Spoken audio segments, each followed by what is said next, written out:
Hey guys, Trey Bender here with Program Stories. And today I'm sitting here with my main man Quinn.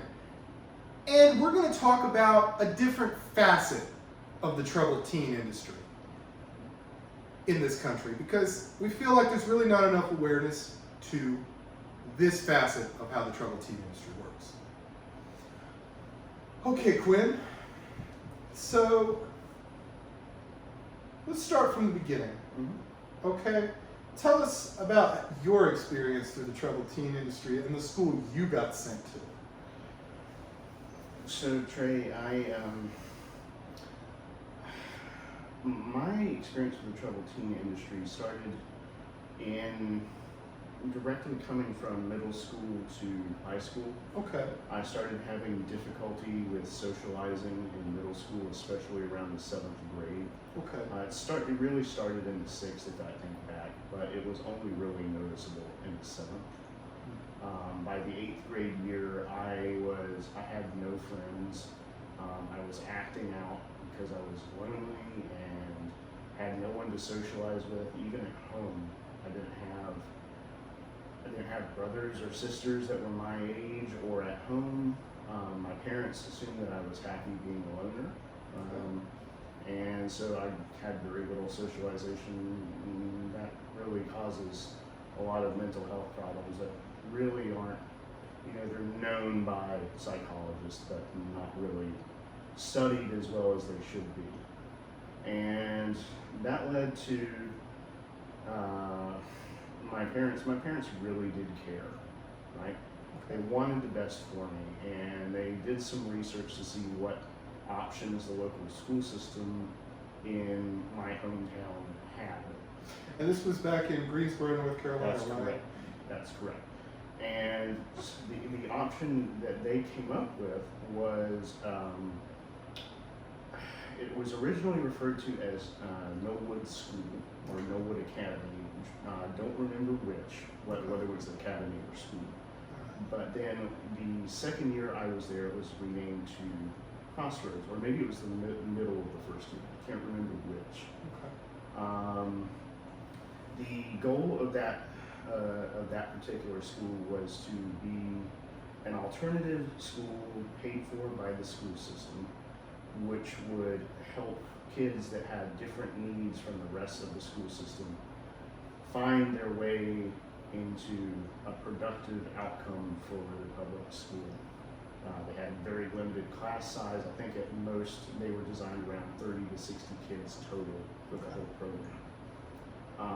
In the first year I was there, this worked out really well. There was a director there who really saw that vision, did the best she could with those resources that she was given, and it was not a perfect experience, but it was a mostly productive experience. And I will tell you that from my perspective, I had some issues that first year that even were challenging for that director to deal with appropriately. Really? But somewhere along the way, about midway through that first year, her method of doing things really started to click, and it started a good experience, and things became rough, and then something clicked, and then things started to get better again. So, under this first director, you'd say you were enjoying this? It felt, maybe enjoying it was maybe a little bit much, but I think it was a good fit. I want to pontificate for just a minute. I work in a corporate environment, so I tend to think of things using corporate terminology. It was a good fit, I would say. You know something, Quinn? I do understand corporate terminology. Yeah. I do actually understand that. Yeah. I've kind of been in that same work environment, so I do get that. All right, so what exactly happened? This particular director, she was doing a good job, and then what happened? I don't know the story. I've heard conjecture that she was either let go for political reasons, or from what I recall, she was getting older and she may have just decided it was time for her to retire. And the school system, being the school system, found what they felt was the next best fit to replace her since she had left. Okay. This was, go ahead. This particular person that they replaced this first director with, do you think she was qualified? I'm sorry, Trey, I'm hard of hearing. Can you repeat that, please? This director that was used to replace this first director, do you feel like she was qualified for the job? No, I do not personally feel like she was qualified for the job, and she was very open about some of her career background, and she was not qualified for the job. By open about this background, can you give us an example of things she would say? She gave us specifically what she had, the name of the school that she had been working at previously, and precisely what she had been doing at that school. And what had she been doing? One more time, please. What had she been doing? She was, let's just say she was in athletics direction. She was a coach. So she came from being an athletic coach to working with young children who may have mental illness. Correct. When you look back on this, what do you think about it? That situation. I think it was definitely, again, not a good fit. It was not a good fit to choose her for that role. I would only assume this is just the cogs of a political system moving in the direction that the cogs of a political system tend to move in. I think I can understand that. I really do. You know, I think I understand what it is you're saying. Okay, so she came and took over. What were some of the first things that happened? What do you recall? I remember, here's what I remember. On the first day of that second year, I came into school that first day. It had changed from a everyone has a place here type of mentality to a we are going to run this as a structured big classroom environment type of thing. It was a very jarring experience. Like to the point where, and Trey, I hope you won't mind if I tell you this, I am on the autistic spectrum. Okay. And when there are big changes, they can be overwhelming. I understand. And it's interesting, right? Because I'm on the autistic spectrum, but I'm functional enough that I can deal with a lot of change. But this was one of those changes that was so jarring that it was difficult to assimilate. So, what kind of happened after you got into this situation? Things started to deteriorate as time went on. What happened? This director appeared to be bringing in people that aligned well with her vision for how she wanted things to run. It was a very authoritative environment. There was no allowance for deviation from what she wanted done, either from the standpoint of the staff or the pupils. Do you mind if I tell you about a specific incident that gives an example of that? I would love to hear this. Please do. Okay. Without naming any names, Okay. because I know we don't want to do that. No, we don't want to do that. I will tell you that this was about maybe 2/3 of the way into that second year that was at that program. I was taking notes about things that were going on at the program. Now this was not a stay at the program. This was Right. a program where we were allowed to go home to our parents at the end of the day. Okay.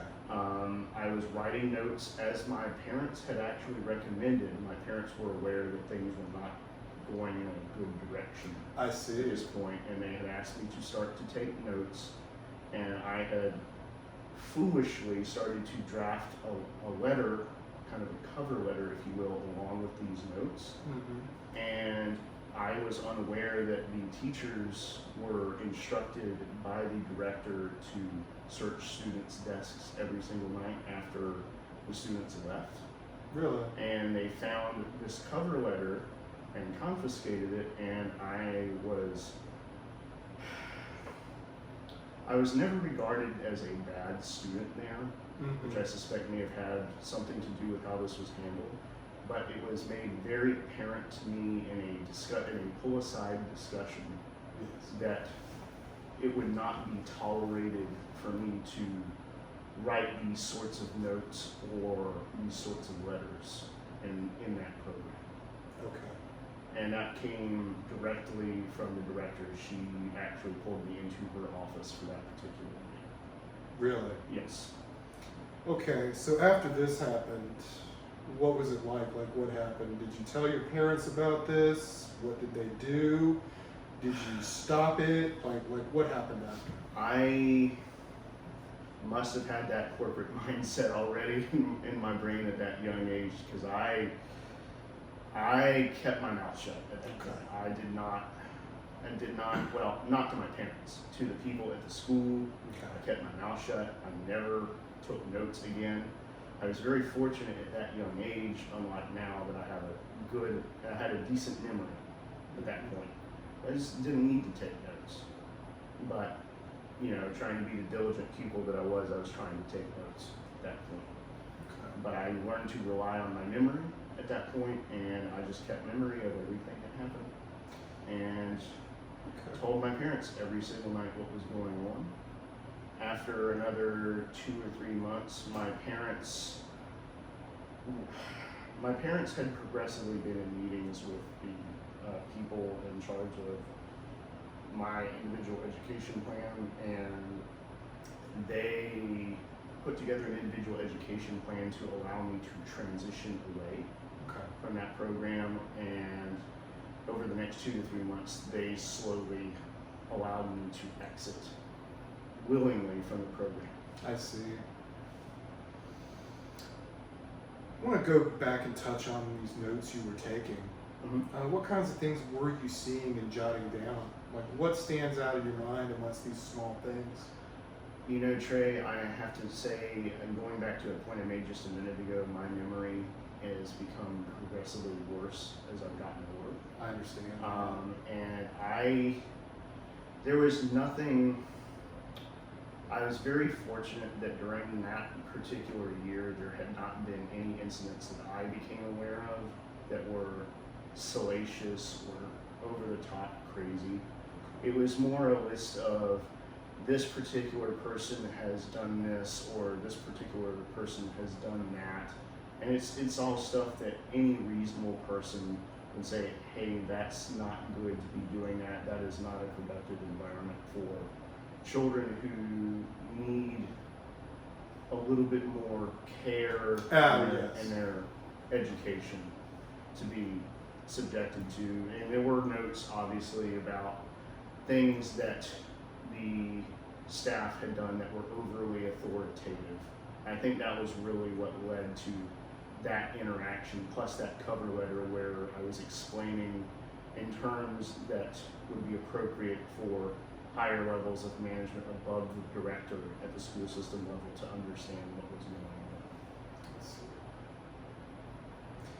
When you were writing these things down, were you seeing things that the staff were doing to you, or that the staff were doing to other students? Did you ever see anything happen to another student there that you look back now and think, now that was not right? Did anything like that happen? I have to admit to some amount of narcissism on my part. Okay. All of the notes centered around things that were done individually to me Mm-hmm. and how things were being handled relative to me. Okay. I'm sure my parents would be a little bit upset that I wasn't thinking of others as they so often told me to do as a child. But it is what it is. I don't think there's anything out of the normal with that, because you were thrust into a situation where you were put into a survival mode. So, you know, you had to take care of yourself. So I don't feel that way at all. Yeah. Thinking about this particular program, do you feel like you belong there? Do I forget? Can you repeat that question, please? Looking back at this particular program, do you feel like you belong there? First year, yes. Second year, definitely Do you look back on the teachers and feel like they were qualified to be working with people on the spectrum and dealing with mental illness? not. I think that there were some that were appropriate, but it was the number that were was in the minority. Really? Yeah. Wow. And most of the ones that were appropriate for that particular setting were ones that came from that year prior to my second year. What are some of your thoughts on the type of children that did go to this program? What did you think about them? This was a setting in which there were children that were allowed into this program who needed a deeper level of care than what was available even during that first year, where the environment was much more geared towards children for whom the traditional school system was not a good fit. Would you say that this program offered a dumping ground of sorts for behavior problems at other schools? Would you say that? I would say absolutely it did in both years. However, the magnitude of the impact of that was felt much more deeply that second year that I was there, when the leadership and the management and the employees were not given the tools or the direction necessary to deal with that situation appropriately. You know, this has been a long time that you attended this program. It's been a while. How many years would you say it's been? I'm just thinking back, Trey. It's making me feel really old. Hey, I get it. Let's see. That would have been. Do you mind if I do a little bit of out loud mental math? Sure. This would have been 2001, 2002. Mm-hmm. 2001, 2002. Okay. So that would have been 20 years already.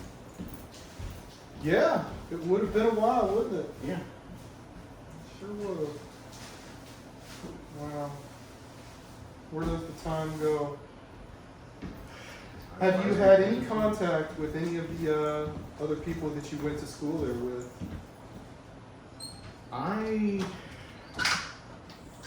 There was most of the after school interaction that I had after I left the program was online. Okay. I did have one friend who, on occasion, and it was about once a year or so, he knew where I lived. He would stop by and he'd hang out for about an hour or two and then go our separate ways. Other than that, I'm trying to think if there was anything else. There were one or two students there who were successful in getting back into more traditional parts of the school system. Okay. I had occasion to see those one or two people at classes that we had in common.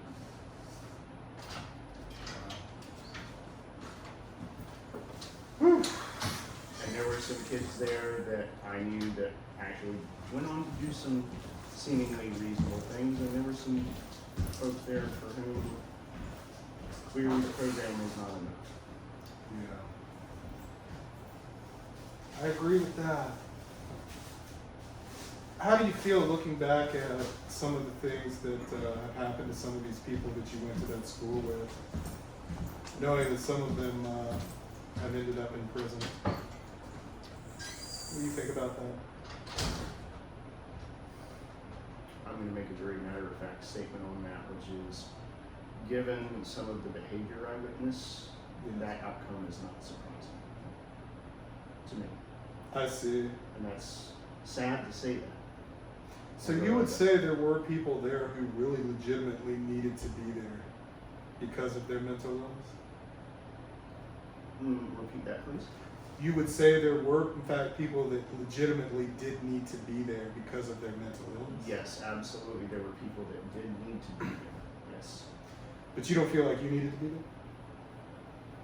I am going to make a kind of a contradictory sounding statement, which is I think the first year I definitely did. Gotcha. I can agree. You know, from what you told me, I think, you know, this first year you were right. You know, you really did need to be there. It was a good setting. But it was like somebody just came in here and it just all changed overnight. Mm-hmm. I think that's what happened. Yeah. I think the person who came, that new director, I think she had no idea what she was doing. Mm-hmm. And I think they were just looking for somebody to fill a spot. Yep. Yep, I agree. She came in there, from what you told me, she came in there, just didn't know what she was doing, and really had no place there. And I have a statement I'd like to make on that, which Please do. is one of the things my parents had taught me and tried to drill into me from a young age was having compassion for people and trying to understand everyone's background and their, you know, have compassion for people's limitations.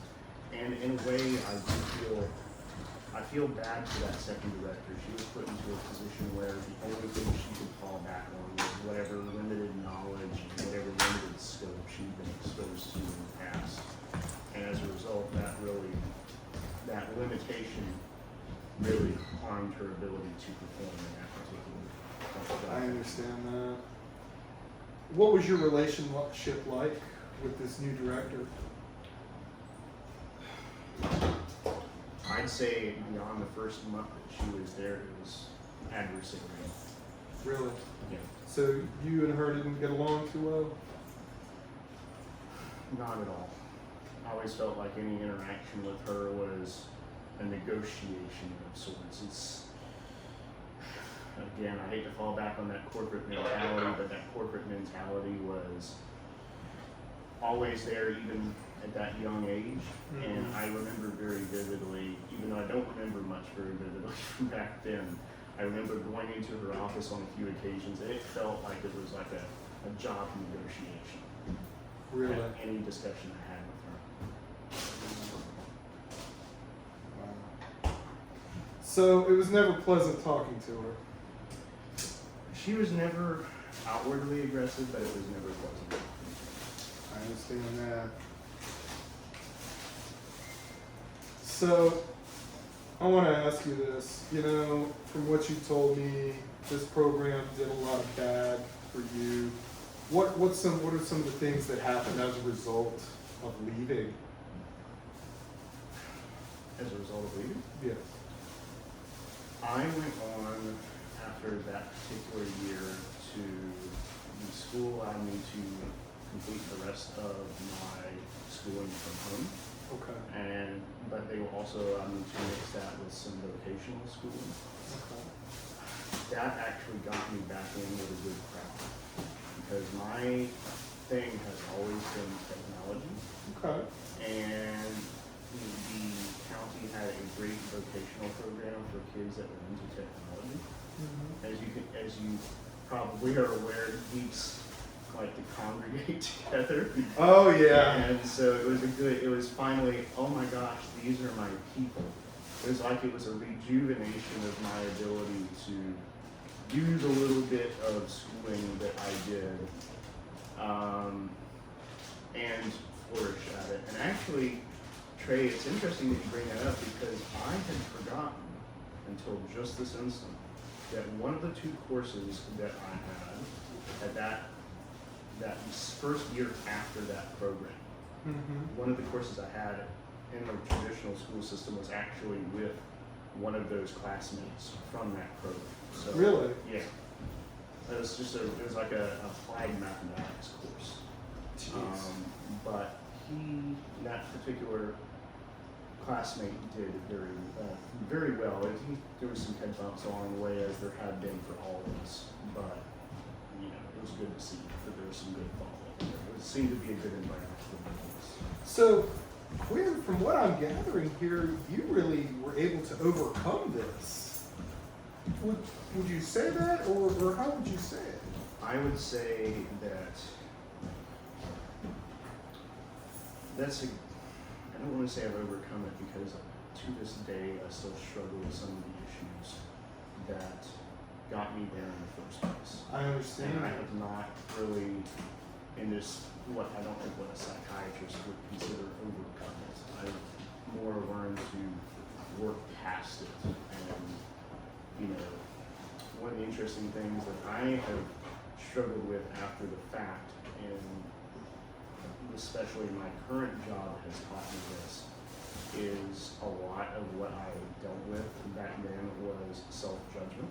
I see. And I know that because the feedback that I consistently get from others around me now is, you seem like the most normal, functional person on the planet, when I see. but I sure don't feel like it on a daily basis. You know, Quinn, I think a lot of us can relate to that. I know I can. You know, self-judgment for me has always been something I've struggled with too.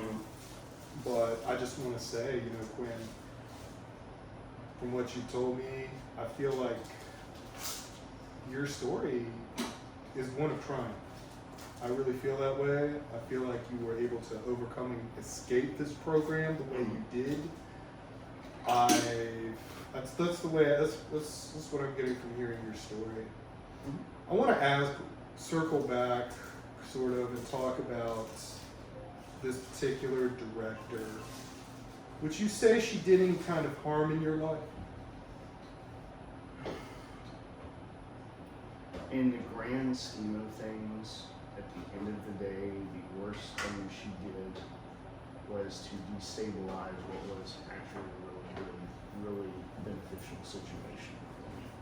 I see. I don't think she ever went in there meaning to be harmed.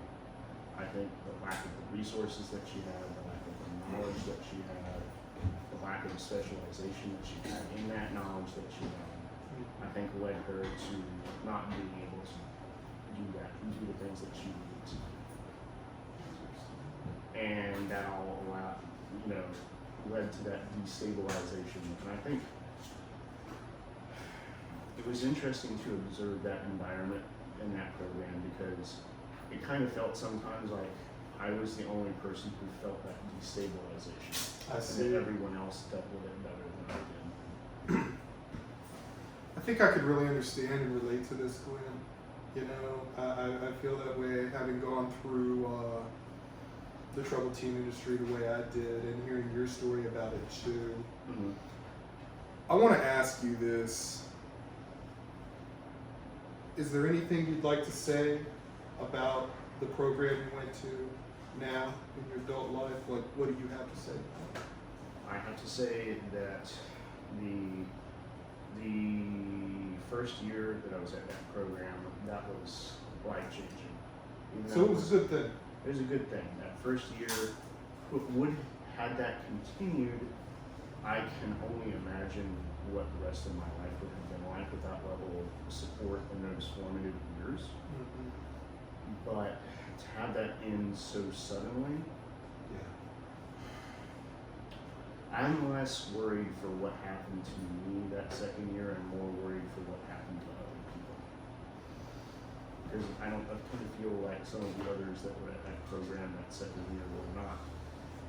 Even though they may have outwardly made it look like they were doing okay in that situation, that it may have been more harmful to them than it was to me. Because maybe they didn't have the tools or the resources to cope with that. Again, that compassion, that overarching compassion that my parents taught me. Did you ever hear about anything in particular happening to any of these people? There were a few that went on to have troubles with the law, some of them fairly serious. How serious are we talking here? How serious are you okay with me? How specific are you okay with me being home trained? As real as you need to be. There is at least one individual at that program who went on to commit crimes against children. Really? Convicted and now has been going through the court system for several years. I see. From what I can gather, very few of the children that went through that program were able to get to a stable profession in life. Some just have kind of muddled through.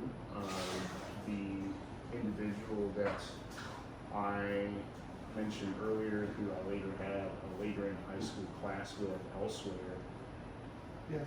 he struggled mightily for several years after that. He struggled through things such as a first marriage that did not work out well in his favor whatsoever, and then Okay. went on to find a good person to live with, and he is now in a stable place that he seems very happy with.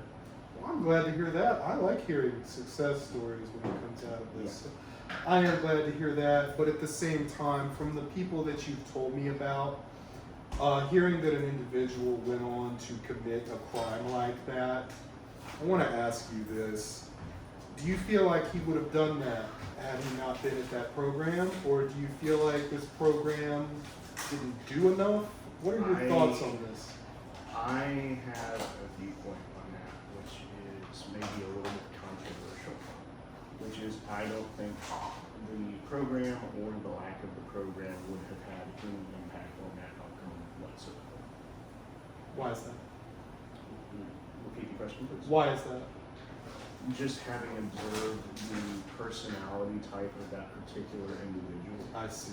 I think it was one of those cases where it was not a mental illness, it was a specific proclivity plus a specific personality type. And those are two things that are much more specific than treating a mental illness. I understand. And that makes that whole process infinitely more complicated. Okay. I understand that, and I get it. Quinn, I just want to ask you, after talking about this director, if you could talk directly to her, what would you say? Trey, I'd probably tell her on day one to get out and find a better option. So that's what you would say? Yeah, I think she. I will be honest with you about this. Okay. I think she was a fantastic teacher. Okay. I do not think she was a fantastic fit for that program. And I think that's really where that whole situation starts to go off the rails. I think I understand that. I do kind of get that. That's all you'd say to her? I would probably also say that since you are here, I would say that you probably need to take a long look in the mirror and assess the program that you're working on and ask yourself, are the decisions you're making the best decisions for these children? Anything else you want to add? Trey, I think that's good for today. I think we've covered a lot of good ground. I think we've given this program a good bit of coverage, and I think that's about all I really need to say. Okay, well that's great. Thank you so much, Quinn. Thank you for the opportunity. No, thank you. Okay, guys, this has been Program Stories with Trey Bender, sitting here with my main man, Quinn. Thanks a lot, guys.